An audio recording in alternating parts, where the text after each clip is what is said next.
Hi guys, today we shall start the second module, that is balancing of rotating masses. Okay, actually in this module there are two sections, that is balancing of rotating masses and balancing of reciprocating masses. So first I will cover the first section of this module, that is balancing of rotating masses. Okay, so here in this module you are going to study how to balance the unbalanced masses, okay, which are attached to the rotating parts. So okay, let us start the discussion here.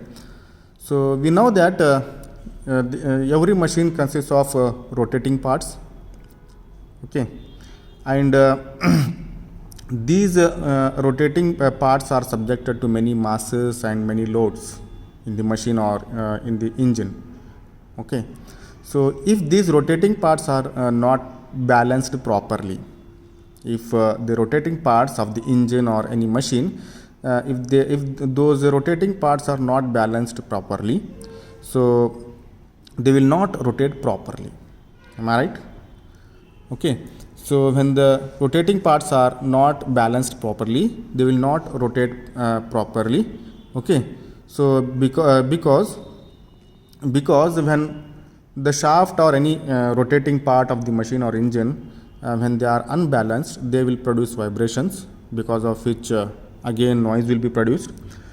Due to the vibrations, extra load will be applied on the bearings, okay, and ultimately the performance will be decreased, and the life of the parts of the machine or engine will reduces or decreases, okay.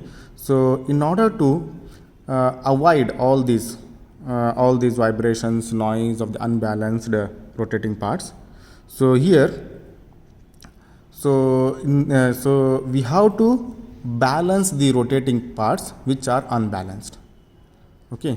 So यहाँ पे क्या करते हैं हम, जब कोई भी part machine में या इंजन में कोई भी रोटेटिंग पार्ट जो है अनबैलेंस हो गया रहता है due to some extra masses और एक्स्ट्रा लोड्स, उसको हम बैलेंस करना ज़रूरी है, नहीं तो वाइब्रेशन, नॉइज़ वो सब प्रोड्यूस होगा, definitely life of the part will be reduced, okay. तो यहाँ पे इस मॉड्यूल में हम क्या कर रहे हैं, how to balance the unbalanced rotating masses, जो भी अनबैलेंस्ड मासेस हैं जो रोटेटिंग पार्ट्स को अटैच्ड है, उसको हम बैलेंस करते हैं, ओके।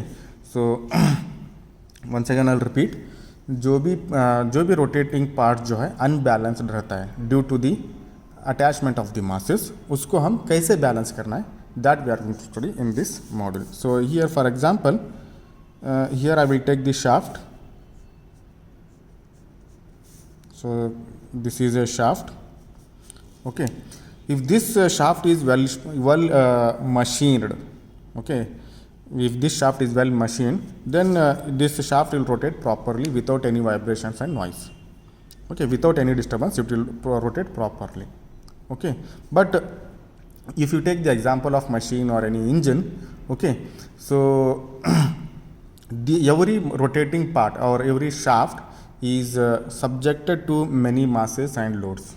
अब आप कोई भी इंजन लो या कोई मशीन लो, और जो वहाँ पे जो भी रोटेटिंग पार्ट जो रहता है, तो उस पर बहुत सारे मासेस और लोड्स एक्ट होते रहते हैं, ठीक है. सो यहाँ पे देखो, यहाँ पे एक सिंपल सा एग्जांपल लेता हूँ. ये शाफ्ट है, तो इस शाफ्ट में एक्स्ट्रा एक मास अटैच किया, उसको जो मास जो है M1 है करके समझो, ओके. इस शाफ्ट को मैं एक्स्ट्रा एक मास M1 करके अटैच किया. ये पहले बैलेंस्ड था shaft before attaching this mass M1. When I attach this mass M1, ये M1 मास जब शाफ्ट को अटैच किया जाते हैं, तो automatically this shaft will not rotate properly, क्योंकि अनबैलेंस क्रिएट हो जाता है. क्यों बैलेंस हो जाता है बोले तो, ये मास जो है ना सेंट्रीफ्यूगल फोर्स डेवलप करेगा. ये मास जो है ये कंटिन्यूसली शाफ्ट रोटेट होता रहता है. अब ये मास जो है शाफ्ट को कनेक्टेड है या अटैच्ड है बोले तो, ये मास भी शाफ्ट के साथ रोटेट होते रहता है, ठीक है. जब ये मास रोटेट होता रहता है, तो ये जो मास जो है सेंट्रीफ्यूगल फोर्स डेवलप करता है. सेंट्रीफ्यूगल फोर्स जो है ये मास को बाहर की तरफ खींचते रहता है. ये जब मास जो है ना बाहर की तरफ खींचता है तो ये शाफ्ट को भी बाहर की तरफ खींचता रहता है, because of which vibrations develop होना शुरू हो जाते हैं। जब वाइब्रेशंस डेवलप हो रहे हैं तो नॉइज़ डेवलप होगा, ओके। और वाइब्रेशन की वजह से बेरिंग जहाँ पे जो बेरिंग पे माउंटेड रहता है शाफ्ट, वहाँ पे भी एक्स्ट्रा लोड पड़ेगा, बेरिंग को भी अफेक्ट होगा, अल्टीमेटली सभी पार्ट्स को अफेक्ट होते जाएगा, ठीक है। तो यहाँ पे क्या होता है, इस सेंट्रीफ्यूगल फोर्स डेवलप होने की वजह से अनबैलेंसिंग क्रिएट हो रहा है, ठीक है। तो ये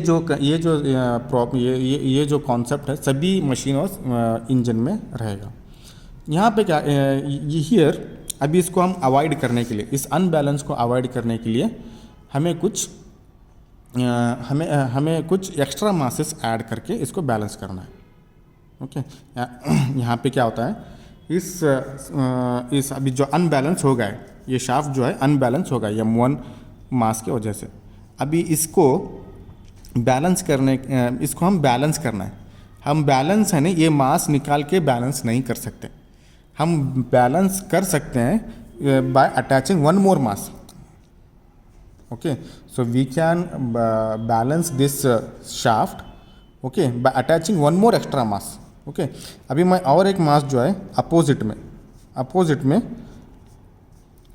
M2 करके ऐड कर देता हूँ। ये जो मास जो है इस मास को बैलेंस कर देगा, ओके। अभी जो है शाफ्ट जो है प्रॉपरली रोटेट होगा, ओके। ये जो आप एक्स्ट्रा जो मास अटैच कर रहे हैं M2 इस M1 मास को बैलेंस करने के लिए, इसे हम क्या बोलते हैं, बैलेंसिंग ऑफ रोटेटिंग मासेस। यहाँ पे आप क्या कर रहे हैं, इस M1 मास को आप बैलेंस करने के लिए और एक एक्स्ट्रा मास ऐड किए, ठीक है। तो यहाँ पे क्या करें आप, ये M1 मास को बैलेंस किए, तो इसे हम क्या बोलते हैं, balancing of rotating masses, okay. So इस मॉड्यूल में आप इसी तरह के कॉन्सेप्ट को स्टडी करेंगे। जब किसी शाफ्ट पे कुछ मासेस एक्ट हो रहे हैं जिसके वजह से शाफ्ट अनबैलेंस हो जाता है, तो और कुछ एक्स्ट्रा मास ऐड करके और कुछ एक्स्ट्रा मासेस अटैच करके शाफ्ट को हम बैलेंस करते हैं। So this only you are going to study, okay. और वो अनबैलेंस क्यों डेवलप हो जाता है, due to the centrifugal force. Suppose यहाँ पे देखो, यहाँ पे ये कितना M1 में जब अटैच किए, M1 यहाँ पे शाफ्ट पे अटैच है तो ये रोटेट होता है, तो इसका सेंट्रीफ्यूगल फोर्स डेवलप जो है ना, सपोज R1 जो है रेडियस ऑफ रोटेशन है, समझो इस मास का radius of rotation is nothing but the distance between axis of the rotation and the centre of the mass. The distance between, suppose the radius of rotation of this mass M1 is R1 and this radius of rotation is defined as the distance between center of the mass and the axis of the rotation। यहाँ पे देखो axis of rotation यही रहेगा shaft का axis, और जो centre of the मास जो है यहाँ पे, सो यहाँ से यहाँ जो डिस्टेंस होगा वो रेडियस ऑफ रोटेशन रहेगा। सिमिलरली इस मास का देखो, इस मास का रेडियस ऑफ रोटेशन जो है नी, यहाँ से ये एक्सिस से ये centre of the mass M2, ये R2, centre of the distance from axis of the rotation to the centre of the mass is nothing but radius of rotation. यहाँ पे देखो ये अभी, और suppose the angular velocity of the shaft is ω2, सिर्फ omega, okay. So now centrifugal force produced by this M1 will be F1 is equal to M1 ω² R1। centrifugal force produced by this mass is M1 radius of rotation into angular velocity of the mass। angular velocity of the mass और shaft का दोनों same रहेगा, ठीक है। Similarly इसका centrifugal force जो है F2 is equal to M2 ω² R2। यहाँ पे देखो इस मास का एंगुलर वेलोसिटी और शाफ्ट का एंगुलर वेलोसिटी सेम रहेगा, तो इसलिए यहाँ पे ओमेगा सेम लिया हूँ दोनों के लिए, ठीक है। अभी देखो ये बैलेंस्ड कंडीशन में जो है, बैलेंस्ड में कंडीशन जो है, ये दोनों सेंट्रीफ्यूगल फोर्सेस जो है इक्वल रहेंगे। F1 is equal to F2, that is M1 ω² R1 that is equal to M2 ω² R2। यहाँ पे देखो ओमेगा सेम है दोनों के लिए, दोनों सेंट्रीफ्यूगल फोर्स के लिए, तो यहाँ पे M1 R1 is equal to M2 R2। यहाँ पे देखो इक्वल क्यों किया हूँ, यहाँ पे दोनों अपोजिट डायरेक्शन में, या ये ऊपर के साइड है, ये नीचे के साइड है, इसलिए F1 is equal to F2 लिखा हूँ। ठीक है, इसको और मैं सिंप्लीफाई फॉर्म में लिख सकता हूँ, M1 R1 is equal to minus इधर लेता हूँ M2 R2 is equal to 0। इसका मतलब क्या हुआ, sum of centrifugal forces is equal to 0। Sum of centrifugal forces is equal to 0। When sum of centrifugal forces is equal to 0, then we can say that that system is statically balanced। यहाँ पे static balancing हो जाता है जब centrifugal forces balance हो जाते हैं। यहाँ पे देखो सेंट्रीफ्यूगल फोर्स बैलेंस हो जाते हैं, मतलब sum of centrifugal forces is equal to 0। Okay, 0 हो जाता है तो हम उस सिस्टम को क्या बोल सकते हैं, वो सिस्टम जो है स्टैटिकली बैलेंस हुआ है करके बोल सकते हैं, स्टैटिकली बैलेंसिंग बोलते हैं। यहाँ पे देखो sum of centrifugal forces. Okay, तो इसको भी हम ऐसे लिख सकते हैं, F1, मैं F2 को इधर लेता हूँ तो F1 minus F2 is equal to 0। यहाँ पे देखो sum of centrifugal forces in this system is equal to 0। When sum of centrifugal forces is equal to 0, then we can say that that system is statically balanced। okay,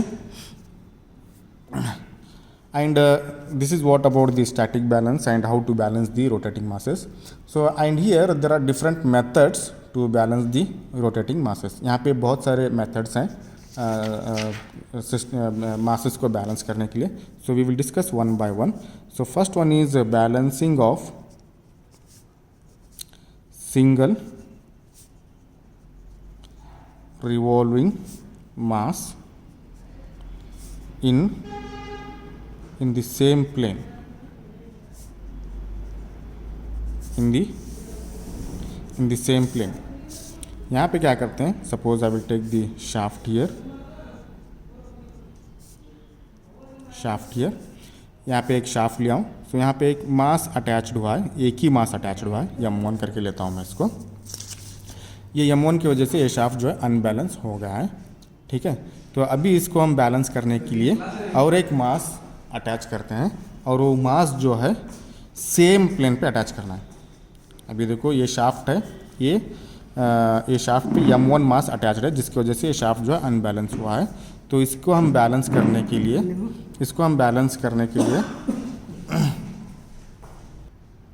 इस मास M1 को balance करने के लिए और एक मास M2 attach करूँगा, और वो M2 है जो नहीं सेम प्लेन में अटैच करूँगा, मतलब इसके प्लेन में ही अटैच करूँगा M2। यहाँ पे देखो M1 जो प्लेन में एक्ट कर रहा है वही प्लेन में और एक मास अटैच करके मैं इस मास को बैलेंस कर रहा हूँ। तो इसको हम क्या बोलते हैं, बैलेंसिंग ऑफ सिंगल रिवॉल्विंग मास। यहाँ पे एक ही मास रिवॉल्व हो रहा था पहले, हम इसको क्या किए, बैलेंस किए और एक मास अटैच करके, और एक मास जो है हम कैसे अटैच किए, सेम प्लेन में अटैच किए। ठीक है, तो इसको हम क्या बोलते हैं, balancing of single revolving mass in the same plane. Okay, same plane में और एक मास अटैच करके हम यहाँ पे बैलेंस किए।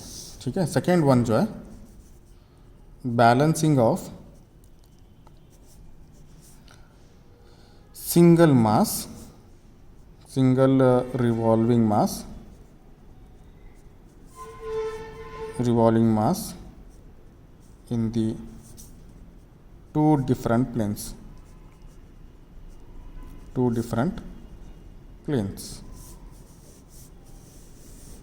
so इसके लिए मैं यहाँ पे देखो टू डिफरेंट प्लेन्स, यहाँ पे क्या किए, सेम प्लेन पे और यहाँ पे बैलेंसिंग मास अटैच करके बैलेंस किए। यहाँ पे क्या करेंगे, सेकेंड केस में दो एक्स्ट्रा मासेस अटैच करेंगे शाफ्ट पे, और दोनों जो है अलग अलग प्लेन पे रहेंगे।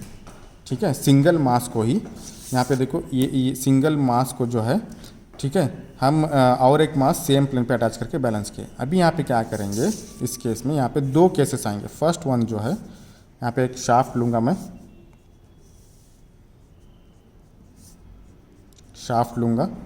ठीक है।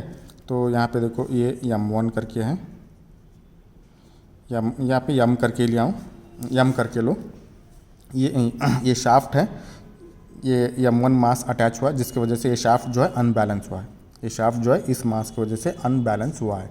ठीक है, तो यहाँ पे देखो इस मास को बैलेंस करने के लिए मैं इस मास को बैलेंस करने के लिए मैं दो मासेस अटैच करता हूँ। यहाँ पे देखो टू डिफरेंट प्लेन्स में, यहाँ पे देखो सिंगल रिवॉल्विंग मास, ये सिंगल रिवॉल्विंग मास जो है ना, इसको हम बैलेंस कैसे करते हैं, दो एक्स्ट्रा मासेस अटैच करेंगे इस शाफ्ट को और दोनों जो है अलग अलग प्लेन में रहेंगे। देखो यहाँ पे ऐसे, इसको मैं M1 करके लेता हूँ, ठीक है। ये जो है करेक्ट, ये जो पोजीशंस जो है, ये जो है ना ऐसे पोजीशन जो है ना, ये कैलकुलेट करने के बाद मालूम पड़ेगा। यहाँ पे आप जस्ट अंडरस्टैंड द कॉन्सेप्ट, आपको बाद में डिटेल मालूम होगा। यहाँ पे क्या कर रहा हूँ मैं, इस मास को बैलेंस करने के लिए दो अलग अलग मासेस अटैच किया हूँ इस शाफ्ट पे, और ये दोनों मासेस जो हैं अलग अलग प्लेन्स में। यहाँ पे देख सकते हैं इसका, इस M1 मास का प्लेन अलग है, M2 मास का प्लेन अलग है, तो वही यहाँ पे मीनिंग है। बैलेंसिंग ऑफ सिंगल रिवॉल्विंग मास, ये सिंगल रिवॉल्विंग मास जो है ना, हम इसको बैलेंस कर रहे हैं। कैसे कर रहे हैं, in the different in two different planes by attaching extra masses in two different place. दो एक्स्ट्रा मासेस अटैच करेंगे और दोनों ये एक्स्ट्रा मासेस जो है ना अलग अलग प्लेन्स पे रहेंगे इसको बैलेंस करने के लिए। तो ये जब M1 और M2 हम अटैच करते हैं तो ये जो शाफ्ट जो है बैलेंस हो जाएगा। ये होगा ये एक कंडीशन। यहाँ पे देखो आप, यहाँ पे एक हम पॉसिबल केस है, और पॉसिबल केस है यही सिस्टम को हम, यहाँ पे देखो ये मास यहाँ पे है और दोनों M1 और M2 बैलेंसिंग मासेस जो है एक ही साइड पे है, ये इस मास के राइट साइड में। तो हम ऐसे भी कर सकते हैं, ये M1 है करके समझो, M1 यही सिस्टम। मैं एक मास जो है एक लेफ्ट साइड में अटैच करता हूँ इस मास के, और एक जो है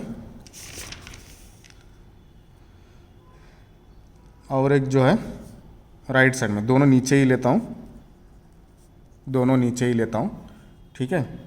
इस मास को बैलेंस करने के लिए एक लेफ्ट साइड में एक राइट साइड में, और दोनों नीचे को ही अटैच करता हूँ। तो ये और एक पॉसिबल केस है, okay.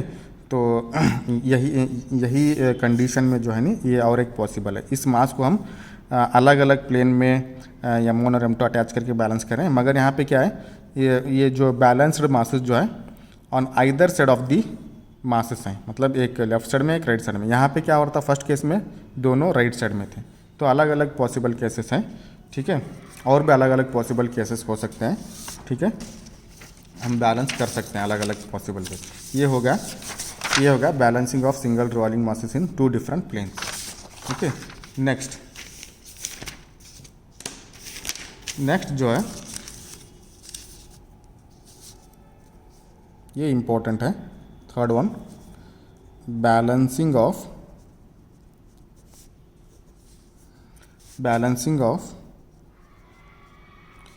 several masses in the same plane,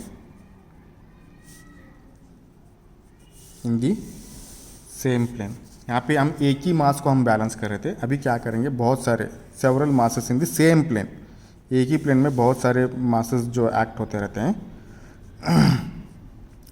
रहते हैं, उसको कैसे बैलेंस करना है। यहाँ पे अगेन आई हैव टेकन ये शाफ्ट। सो यहाँ पे शाफ्ट के एक्सिस पे एक M1 मास एक्ट हो रहा है, ओके। यहाँ पे और एक सेम प्लेन पे M2, ये सभी मासेस जो है कुछ एंगल पे कनेक्टेड है। ये 2D डायग्राम है, यू मस्ट अंडरस्टैंड हियर, ये 2D डायग्राम है। ये सभी मासेस जो है ना, यहाँ पे 4 मासेस अटैच्ड हैं, एक ही शाफ्ट पे 4 मासेस अटैच्ड हैं आप, और यहाँ पे देख सकते हैं सभी मासेस M1, M2, M3 और M4 सेम प्लेन में एक्ट कर रहे हैं, ठीक है। यहाँ पे 2D डायग्राम है, एक्चुअली ये सभी मासेस जो है ना कुछ एंगल्स पे कनेक्टेड है, ठीक है। यहाँ पे देखो, ये देखो, यहाँ पे मैं जस्ट आपको इमेजिन कराना चाह रहा हूँ। यहाँ देखो, ये शाफ्ट है, समझो ये शाफ्ट है, ठीक है।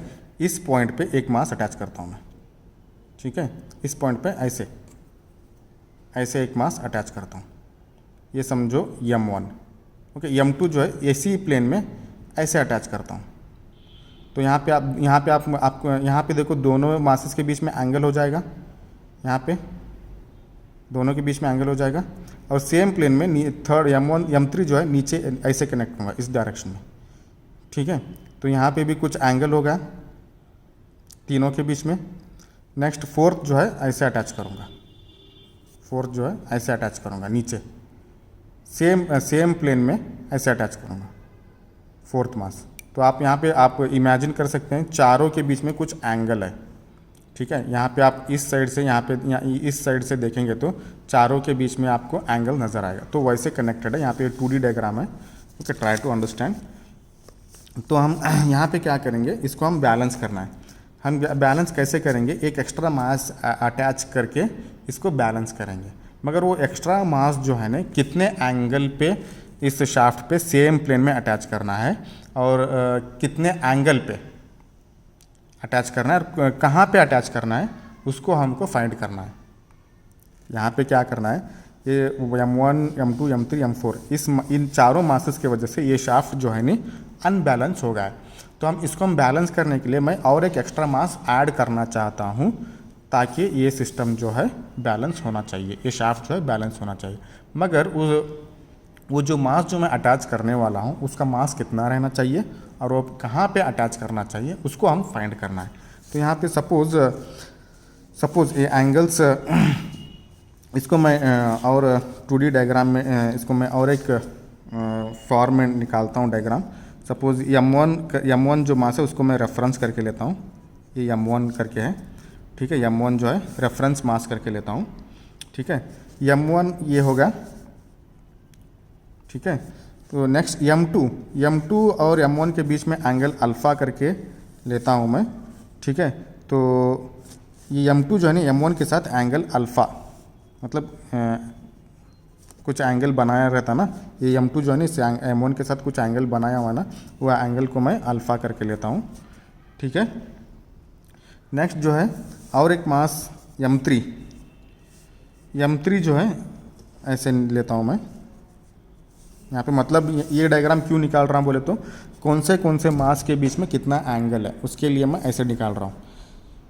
ये जो है M3 जो है ना M1 के साथ जो है ना एंगल बीटा करके लेता हूँ। यहाँ पे मैं M1 रेफरेंस मास लिया हूँ, ठीक है। आप कौन सा भी मास रेफरेंस करके ले सकते हैं। इस मास को रेफरेंस लेके मैं सभी मासेस का एंगल चेक कर रहा हूँ, देख रहा हूँ।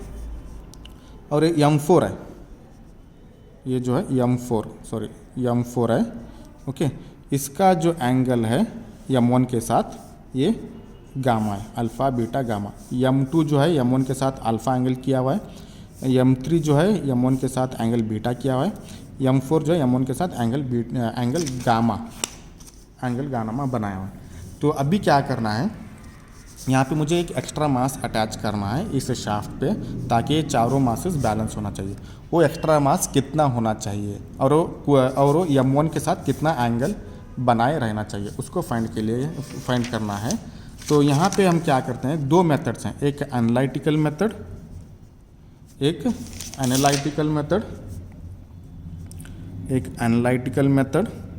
There are two methods to find out the balanced masses or to balance the unbalanced masses. One is analytical method and another one is graphical method. यहाँ पे दो मेथड्स हैं आपको ये सिस्टम बैलेंस करने के लिए, एनालिटिकल मेथड और graphical method. Usually we prefer this second one, graphical method, okay. This is quite easy compared to the analytical method and also you will get accurate answers in graphical method, okay. तो ये graphical method prefer करेंगे। सो ये graphical method कैसे find करना है यहाँ पे मैं डिस्कस करता हूँ। ग्राफिकल मेथड, यहाँ पे हम क्या कर रहे हैं आपको पहले वो मालूम रहना चाहिए। यहाँ पे हम क्या कर रहे हैं, यहाँ पे देखो ये सिस्टम जो है अनबैलेंस हो गया है। ये शाफ्ट जो है नी M1, M2, M3, M4 इन सभी मासेस की वजह से ये शाफ्ट जो है अनबैलेंस हुआ है। मुझे एक्स्ट्रा मास ऐड करना है, मुझे एक एक्स्ट्रा मास अटैच करना है इस शाफ्ट पे ताकि ये जो अनबैलेंस शाफ्ट हुआ नी बैलेंस होना चाहिए। और वो कितना मास अटैच करना है और वो कौन से एंगल पे अटैच करना है M1 के साथ, क्योंकि हम M1 रेफरेंस लेना, M1 के साथ कौन से एंगल पे अटैच करना है उसको हमें फाइंड करना है। तो यहाँ पे हम ग्राफिकल मेथड जाते हैं। Graphical method means by using the diagrams, by using diagrams we are going to find out the balanced mass, okay, position of balanced mass, okay. यहाँ पे देखो टैबुलर मेथड, ग्राफिकल मेथड में tabular column आपको use करना है। Tabular column में हम क्या करेंगे, पहले मास लेंगे, ओके। बाद में जो है रेडियस ऑफ रोटेशन लेंगे सभी मासेस का। सो सपोज यहाँ पे देखो रेडियस ऑफ रोटेशन m1 का मैं r1 लेता हूँ। Radius of rotation is nothing but the distance between centre of the mass to the centre of the mass and the axis of rotation. मैं पहले भी डिस्कस किया हूँ, once again I repeating here, the radius of rotation is nothing but the distance between centre of the mass and the axis of rotation. यहाँ पे m1 का radius of rotation r1 करके लिया हूँ, m2 का r2, m3 का r3 और m4 का r4। ओके, तो रेडियस यहाँ पे 3 कॉलम बनाने, मास, रेडियस और centrifugal force. Okay, centrifugal force यहाँ पे 3 कॉलम बनाना है।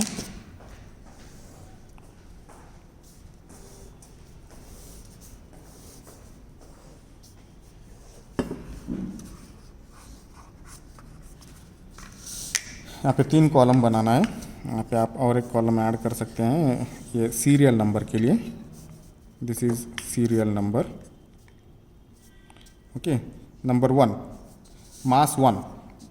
नंबर 1 जो है मास 1 लेता हूँ। इसका मास जो है m1 है, फर्स्ट वन का। इसका जो फर्स्ट वन का मास जो है m1 है और रेडियस ऑफ रोटेशन r1 है, तो यहाँ पे रेडियस लिखता हूँ r1। ओके, फोर्स जो है फोर्स जो है सेंट्रीफ्यूगल फोर्स लिखना है आप। Centrifugal force mass into radius into angular velocity, mass into radius into angular velocity. General formula for centrifugal force is mass into omega square into r. ये mass जो है m1, यहाँ पे फर्स्ट मास का जो सेंट्रीफ्यूगल फोर्स रहेगा m1 into r1 into omega square. तो यहाँ पे ओमेगा स्क्वायर जो है सभी मासेस का जो एंगुलर वेलोसिटी है सेम है। ठीक है, तो इसलिए हम क्या करते हैं, यहाँ पे पहले लिखता हूँ मैं आपको, यहाँ दिखाता हूँ। m1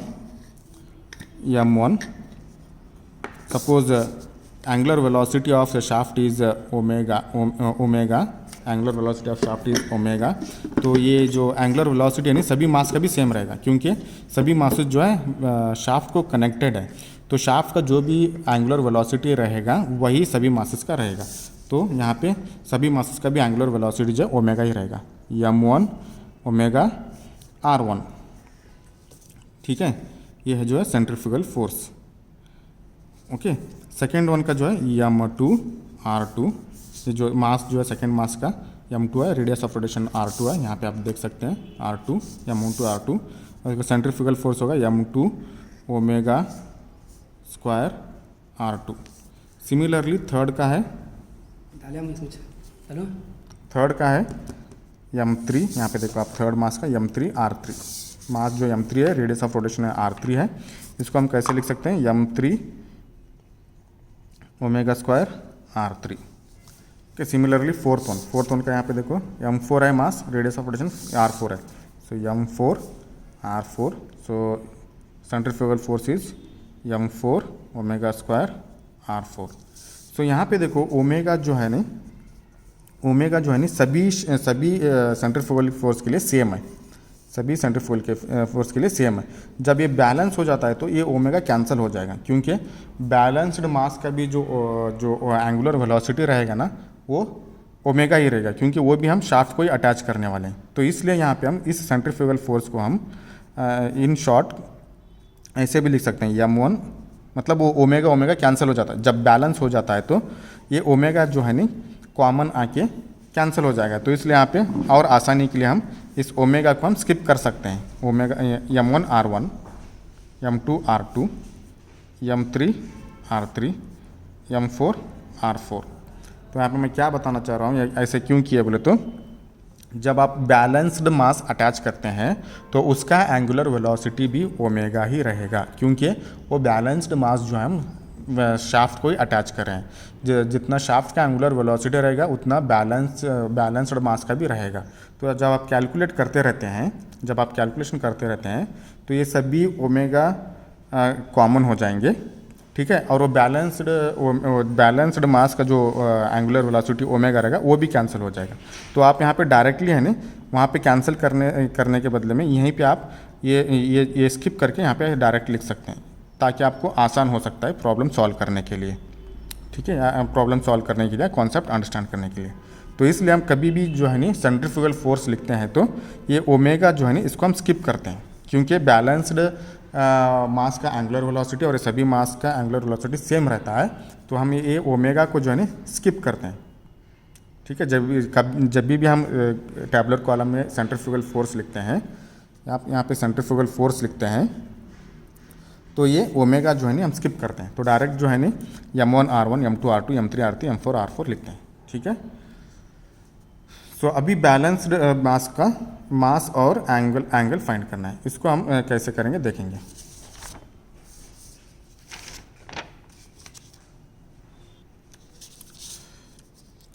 अभी आप बैलेंस्ड मास का मास और एंगल फाइंड करने के लिए यहाँ पे हम क्या करेंगे, फोर्स पॉलीगॉन डायग्राम निकालेंगे। यहाँ पे आपको दिखा दूँ force polygon diagram. Force polygon diagram, यहाँ पे डायग्राम निकालना है, उसके हिसाब से मतलब उसमें आपको बैलेंस्ड मास का मास और एंगल निकल जाएगा। और फोर्स पॉलीगॉन डायग्राम जो है ये सेंट्रीफ्यूगल फोर्स के वैल्यूज़ के हिसाब से निकालना पड़ेगा। सपोज़ यहाँ पे प्रॉब्लम में हो या यूजुअली प्रैक्टिकल में जो ये m1 सभी m1 m2 m3 m4 इसका सभी कुछ वैल्यू रहेगा, और r1 r2 r3 r4 इसका भी कुछ वैल्यू रहेगा। सपोज ये कैलकुलेट करने के बाद समझो आपको ये 10 न्यूटन आया, ये 30 न्यूटन आया, 50 न्यूटन आ गया, ये 60 न्यूटन आ गया, जस्ट अज्यूम इट। ओके, तो यहाँ पे क्या है, ये वैल्यूज़ के हिसाब से आपको स्केल सेट करना है। ये वैल्यूज़ के हिसाब से आपको स्केल सेट करके फोर्स पॉलीगॉन डायग्राम निकालना है। ठीक है, यहाँ पे देखो 10 30 50 60 है, तो ये इसके हिसाब से मैं स्केल सेट करूँगा 10 newton is equal to 1 centimetre, और 2 सेंटीमीटर लो, 1 सेंटीमीटर ही बराबर है। Okay, 10 newton is equal to 1 centimetre. ठीक है, ये वैल्यूज़ के हिसाब से 10 newton is equal to 1 centimetre, आपको ये वैल्यूज़ के हिसाब से आपको फोर्स पॉलीगॉन डायग्राम निकालना है। यहाँ पे देखो पहला वाला 10 न्यूटन है और ये पॉजिटिव है, 10 न्यूटन जो है पॉजिटिव है। ठीक है, और यहाँ पे देखो m1 का एंगल जो है यहाँ पे देखो ये परफेक्ट हॉरिजॉन्टल है, तो यहाँ पे देखो ये 10 newton is equal to 1 centimetre है। तो यहाँ पे देखो फर्स्ट वैल्यू 10 न्यूटन है, तो 10 न्यूटन बोले तो 1 सेंटीमीटर, यहाँ पे 1 सेंटीमीटर लाइन जो है राइट साइड की तरफ निकालना है। 1 सेंटीमीटर, ये 1 सेंटीमीटर है। 10 newton is equal to 1 centimetre, 10 newton is equal to 1 centimetre इस डायरेक्शन में। और ये वैल्यू जो है ना पॉजिटिव में, तो इसलिए आपको राइट साइड में ड्रॉ करना है लाइन को, और वो 1 सेंटीमीटर रहेगा क्योंकि ये 10 न्यूटन है। और ये हॉरिजॉन्टली रहेगा क्योंकि यहाँ पे देखो m1 जो है यहाँ पे इस डायग्राम में m1 जो है हॉरिजॉन्टली है। ओके, इसका पैरेलल निकालना है, m1 का पैरेलल निकालना है। m1 जो है हॉरिजॉन्टल है, तो इसलिए यहाँ पे ये लाइन भी जो है हॉरिजॉन्टली लाइन निकालना है। तो यहाँ पे ये एंड हुआ। नेक्स्ट इस पॉइंट से यहाँ पे सेकेंड जो है m2 r2 that is 30 Newton है, 30 न्यूटन है। आपको 3 सेंटीमीटर लाइन निकालना है इस पॉइंट से, और इस पॉइंट से वो लाइन जो है m2, यहाँ पे देखो m2 इसका पैरेलल निकालना है, इसका पैरेलल यहाँ पे देखो इस पॉइंट से इसका पैरेलल ऐसा आएगा, और ये जो है 30 सेंटीमीटर है, 30 न्यूटन है, तो 3 सेंटीमीटर रहेगा। तो यहाँ पे ख़त्म हुआ है। सो इस डायरेक्शन में तो पॉजिटिव, ये देखो वैल्यूज़ जो पॉजिटिव रहेंगे तो आपको राइट साइड में निकालना है। तो इस पॉइंट से राइट साइड जो होगा इस साइड ही होगा, तो राइट साइड में निकाला हूँ मैं। और ये लाइन जो है m2 का पैरेलल, मतलब यहाँ पे देखो m1 और m2 के बीच में एंगल अल्फ़ा है ना, तो आप यहाँ पे स्मॉल हॉरिजॉन्टल लाइन निकालेंगे तो ये हॉरिजॉन्टल लाइन, क्योंकि m1 जो हॉरिजॉन्टल है, यहाँ पे देखो ये हॉरिजॉन्टल लाइन और ये लाइन, इसके बीच में एंगल जो है अल्फ़ा ही रहना चाहिए। ओके, नेक्स्ट मास जो है ये वाला है m3 r3 50 न्यूटन है। इस पॉइंट से आपको ये 50 न्यूटन निकालना है। 50 न्यूटन बोले तो 5 centimetre, according to scale 50 newton बोले तो 5 सेंटीमीटर, और वो जो है इसका पैरेलल रहना चाहिए, इसका m3 का पैरेलल रहना चाहिए। ठीक है, तो इस पॉइंट से मैं 5 सेंटीमीटर निकालता हूँ, यहाँ पे रफली निकाल रहा हूँ मैं, जस्ट फॉर अंडरस्टैंडिंग पर्पस। ये जो है 50 न्यूटन है, तो 5 सेंटीमीटर होगा। ठीक है, इस पॉइंट से ओके, इस पॉइंट से ये होगा M3 R3 50 न्यूटन, और वो जो लाइन जो है इसका M3 का पैरेलल है। मतलब यहाँ देखो M3 जो है M1 के साथ एंगल बीटा बनाया हुआ है। M3 जो है M1 के साथ एंगल बीटा बनाया हुआ है, एंगल बीटा बना हुआ है। जब आप इस पॉइंट से एक स्मॉल हॉरिजॉन्टल, क्योंकि M1 हॉरिजॉन्टल लाइन है, तो हॉरिजॉन्टल लाइन से आप एंगल मेज़र किएंगे तो बीटा रहना चाहिए। ओके, नेक्स्ट जो है M4, यहाँ पे देखो M4 R4 इज 60 न्यूटन है। 60 न्यूटन जो है इस पॉइंट से आपको 60 न्यूटन बोले तो 6 सेंटीमीटर लाइन निकालना है। वो जो है इसका पैरेलल रहना चाहिए, इसका M4 जो है ऐसे है, तो 6 सेंटीमीटर ऐसे निकालो, तो ये पॉइंट होगा यहाँ पे ख़त्म होगा। सो ये होगा 60 Newton, that is 6 centimetre. Okay, तो यहाँ पे देखो ये लाइन जो है M4 का पैरेलल है। मतलब ये M1 ये जो M4 जो है ना M1 के साथ, मतलब हॉरिजॉन्टल के लाइन के साथ एंगल गामा किया हुआ है। यहाँ से आप देख सकते हैं angle gamma.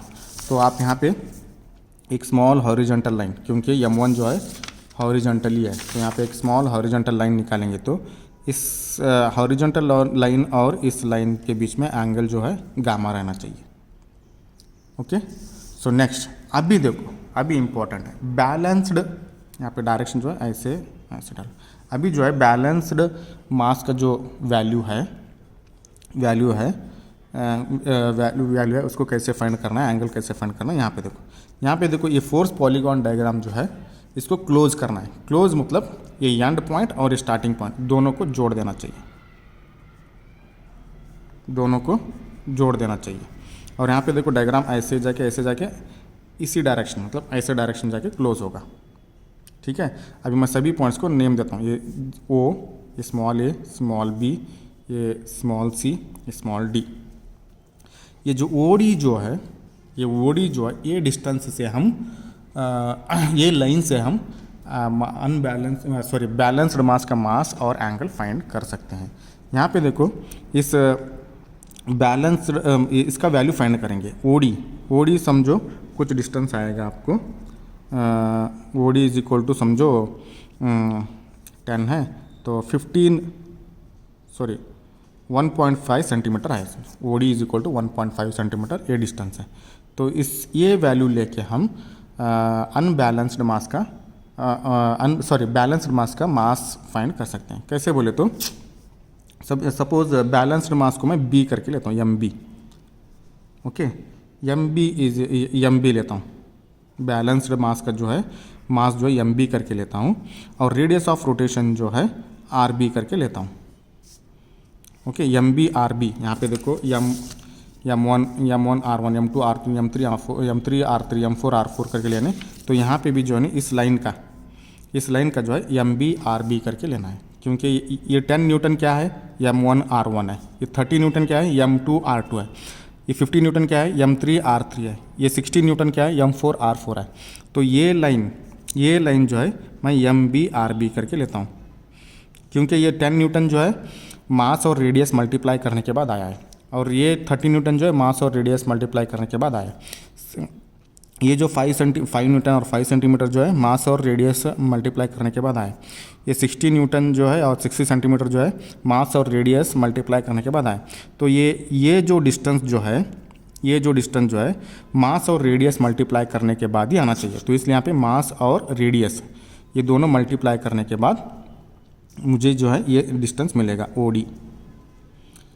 Okay, OD distance मिलेगा। ये जो है MB जो है ये बैलेंस्ड मास, मतलब जो मैं मास अटैच करने वाला हूँ बैलेंस के लिए उसका मास है, और रेडियस ऑफ रोटेशन जो है इस मास का है। ठीक है, तो MB RB इसका मास फाइंड करने के लिए OD/RB।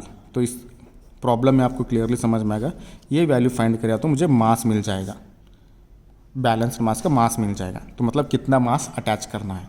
ठीक है, तो वो मास जो है कहाँ पे अटैच करना है, कितने M1 के साथ कौन से, क्योंकि M1 जो यहाँ M1 के साथ कितना एंगल बनाया है, ये MB जो है M1 के साथ कितना एंगल बनाया है मतलब कितने एंगल पे अटैच करने के बाद हमको सिस्टम बैलेंस होता है या शाफ्ट बैलेंस होता है। क्योंकि M1 ही क्यों बोले तो हम M1 को ही रेफरेंस लें, क्योंकि बाकी के जो एंगल्स हैं M2, M3, M4 M1 के हिसाब से हम मेज़र किए हैं, तो इसी को MB भी जो है नहीं M1 को रेफरेंस लेके ही मेज़र करना है। तो यहाँ पे क्या करना है, MB का एंगल जो है कैसे मेज़र करना है बोले तो MB का MB इसका जो बैलेंस एंगल जो है कैसे फाइंड करना है बोले तो यहाँ पे देखो स्मॉल हॉरिजॉन्टल लाइन निकालता हूँ, क्योंकि M1 जो है हॉरिजॉन्टल लाइन ही है। यहाँ पे इस पॉइंट से D पॉइंट से स्मॉल हॉरिजॉन्टल लाइन निकालता हूँ, ठीक है। ये क्योंकि M1 जो है हॉरिजॉन्टल है, तो ये हॉरिजॉन्टल लाइन से ये लाइन तक एंगल मेज़र करो, वो एंगल कुछ रहेगा। ओके सो एंगल 90 डिग्री है, 80 डिग्री है समझो। ओके सो ये 80 डिग्रीज जो है ना MB का एंगल रहेगा, मतलब M1 के साथ MB जो है 80 डिग्री पे अटैच्ड है। तो यहाँ पे देखो इस एंगल से 80 डिग्री मेज़र करो तो यहाँ पे आएगा 80 डिग्री। यहाँ पे M1 से आप 80 डिग्री मेज़र किएंगे। एंटी क्लॉकवाइज में मेज़र करना है सभी angles, very important thing here, all the angles you should measure in anti clockwise. So इस डायरेक्शन में मेज़र करो। सो ये एंगल जो होगा 80 डिग्री रहेगा, ये जो मास रहेगा MB रहेगा। तो ऐसे मतलब यहाँ पे यही प्लेन में MB को आप 80 डिग्रीज पे अटैच करेंगे, MB को आप 80 डिग्रीज पे अटैच करेंगे तो ये सिस्टम पूरा बैलेंस हो जाएगा। So this is what balancing of several masses in the same plane. Okay, आप एक दो प्रॉब्लम सॉल्व किए तो आपको समझ में आएगा।